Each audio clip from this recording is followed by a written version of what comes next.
Mkoani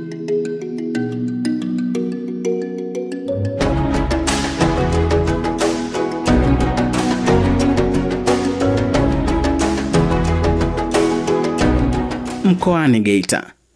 Safari ikianzia hapa katika mkoa huu uliosheheni madini ya dhahabu.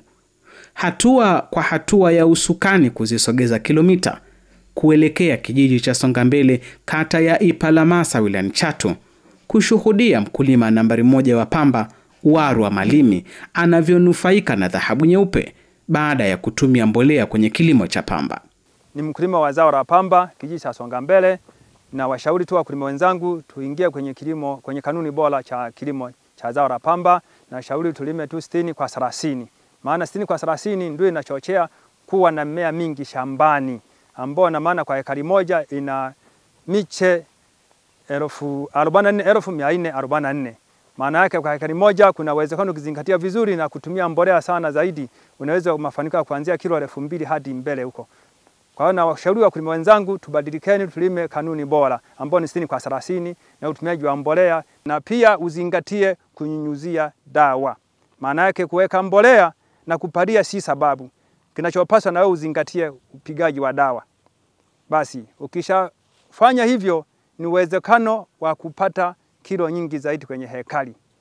Kwa mfano mimi hapa nilipo mwaka jana nilipata kilo 2,700, ila kwa mwaka huu matarajio yangu nionayo mpaka sasa kwa utumiaji wangu wa mbolea sahihi na kuzingatia vipimo 60 kwa 30 na mategemeo kuanzia kilo 4,000 kwenda mbele kwa ekari moja. Na mfano hai mpaka sasa tunavyoona shamba langu shina moja ni kuanzia vitumba 130 kwenda mbele. Sasa kwa nini nikose kilo 4,000 kwenye hekari? Kwa hiyo nawasa tu wakulima wenzangu, jameni, tuzingatie kanuni bora ya zao la pamba, kuzingatia ambao ni 60 kwa 30 na utumiaji wa mbolea sahihi. Nadhani tukifanya hivyo hakuna maskini atakayekuwa analalamika katika nchi yetu ya Tanzania. Pamba, dhahabu nyeupe, pamba inamuinua mkulima. Ni kama upele umepata mkunaji. Jumba la faida kwa Warwa Malimi limesitiri na wakulima 270 anaowasimamia ili kuhakikisha wananufaika na kilimo hicho cha pamba. Penda kumshukuru sana mama yetu, aendelee na moyo wa kutukumbua sisi wakulima wa zao la pamba. Ni zao ambalo ni la umasikini. Lakini kwa sasa hivi tangu mwaka jana na mwaka huu wengi wameshaona mfano hai jinsi unavyotukamata wakulima ambao tunazingatia kanuni. Moja hapo ni mfano mimi mwenyewe nadhibitisha trekta hiyo umenikabidhi mwenyewe Dodoma mwaka jana mwezi wa 8, na mpaka trekta nalo mpaka sasa naendelea kuwasaidia wakulima na wengine. Mpaka sasa tunawaelekeza namna kanuni bora. Kwa mimi nazidi kuwaasa wakulima wenzangu kijiji changu cha Songambele, pia kata ya Ipalamasa na wilaya ya Chato mkoa wa Geita, pia na Tanzania nzima kiujumla. Jameni, tuondokeni kwenye kilimo cha kukalili tu.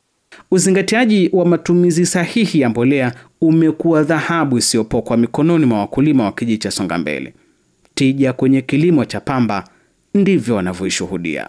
Pamba ni dhahabu nyeupe.